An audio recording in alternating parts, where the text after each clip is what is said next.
No condition is permanent. Irọ́ ni wọ́n fi pa. Ọ̀rọ̀ yẹn lójú ẹni tó wúlò fún. Àìmọye condition tó ti permanent. Bàbá àtìyá tó bí ọmọ jìyà, ọmọ jẹ ọmọ tó náà tó wá bí tó wá jẹ. Ìwọ lọ́ọ́ jẹ́ kí ṣẹ̀dá rí ó mọ̀ àti ìrìnàjò ẹ̀. Wípé condition ti tiẹ̀ láburú ọ̀fẹ́ kó permanent. Eléyìí tó bá jẹ́ dáadáa nínú condition rẹ̀ ni kó permanent. Orin àjò tẹlifíṣàn tó ń wò nínú ilé. Channel tó bá wú ọ lọ gbé sí tí remote bá ń bẹ lọ́wọ́ rẹ̀ tó bá ṣe change. Tí ò bá ṣe change channel kan náà lọ́mọ wò. Ọwọ́ lè máa dààmú ọ lè máa fòró lórí àti là lórí àti lu. Kò sínú aburú kéèyàn ṣubú kọ́ ṣubú kọ́ má dìde gan laburú. Kò sínú òfò kí tálíkà òbíyàn bàbá lè má lówó kí yóò má ní. Àmọ́ tó jófò gangan ni kí wò kú sínú ebi. Ìrìn àjò ayé ni kò sẹ́ni dọ́lọ́run dá tí ò ní challenges. Ibi ó bá ti ka ọmọ tó bá dé bọ̀ ní ọ̀rọ̀ lé lórí. Tó bá ti wá dé. Àkọ́kọ́ kọ́kọ́ gbà pé n tó ṣẹlẹ̀ ó ti ṣẹlẹ̀. Kò sẹ́ni tó ní tó jù wọ́ lọ.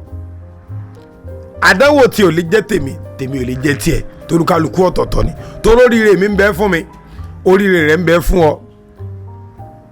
Ìwà máa gbà fọ́lọ́run látara tèmi kémi ló gbà fọ́lọ́run látara tiẹ̀ ní ó jẹ́ kémi àti oṣù oríire papọ̀. Allah gbogbo ìṣẹ̀dá tí ń gbọ́ mi lọ́wọ́ báyìí oríire yín ò ní dorí ibu. Gbogbo ẹnikẹ́ni tí ń dunnú ṣètò ìlọ́wọ́ ìdùnnú ayé yín ò ní bọ́ sọnù. Ok lẹ́yìn ìgbà tó gbà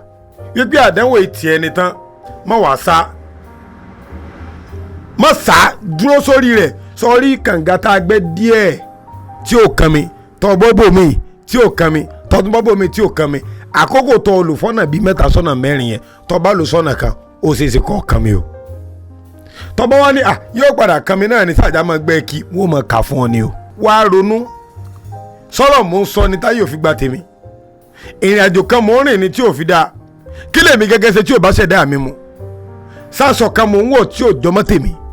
ṣé gbọ́dọ̀ kan ni mò ń sọ tí ò jọmọ́ tèmi àbọ́lọ̀ tí mo ṣe gan mo fi lẹ́lẹ̀ tádùn àmì òfin gbà ta ni mo kọ̀yìn sí táyé fi kọ̀yìn sí mi níbo mo kọjú sí tẹ́lẹ̀ táyé fi kọjú sí mi àbí mo ṣe àbòsí fẹ́mi ara mi ni àbí mo ṣàbòsí sọ́dọ̀ Ọlọ́run bẹ́ẹ̀ bá ṣàbòsí sọ́dọ̀ ẹlòmíì lásán ó lè dàrin àjò èèyàn rú ẹwà Ànábì wa Yunus alayhi salatu wa salam ó lọ nínú ìrìn àjò ayé tọ́lọ́run rán àmọ́ ìrìn àjò yẹn kò bọ́ sí ó ṣeéṣe kí wọ́n náà máa rìnrìn tí ò bọ́ sí ní sùúrù fọlọ́ àìní sùúrù rẹ̀ ó lọ gun ọpọ́n ojú omi nìjì ayé bá dé látẹ́gùn ayé bá dé subhanallah ẹnu ẹja ló bọ́ sí ó kó nínú àdánwò kan ó bọ́ sínú fìtínà ó kó nínú problem ó bọ́ sínú wàhálà ẹja tó gbẹ́jà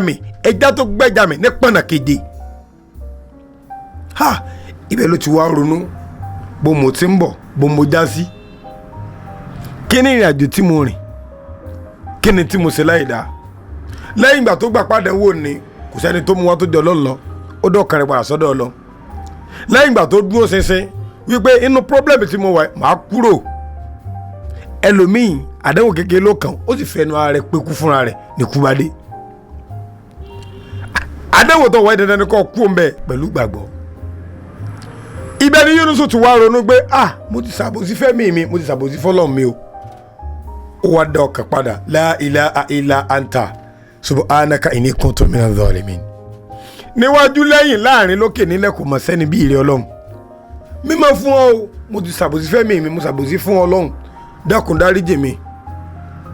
àsọkọ rẹ tó ń ṣàbòsí fún ní òjò kọ́nà rí ó la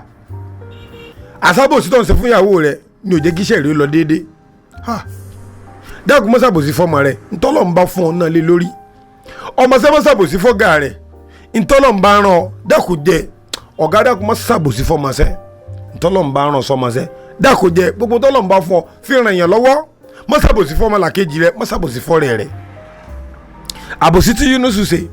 tó yíwà padà nínú àdánwò pé ò ní ṣe bẹ́ẹ̀ mọ́ Ọlọ́run ẹ bá ń chẹ́kì ọkàn rẹ wò ṣé lóòótọ́ ni wọ́n ní bẹ́ẹ̀ ni Ọlọ́run mo túlẹ̀ nínú àdánwò ní agbára Ọlọ́run gbogbo ìṣẹ̀dá tí ń gbọ́ mi lọ́wọ́ báyìí Ọlọ́run tú wa lẹ̀ nínú àdánwò gbogbo tó dẹ́kùnú ayé wa Ọlọ́run sọ dẹ̀rìn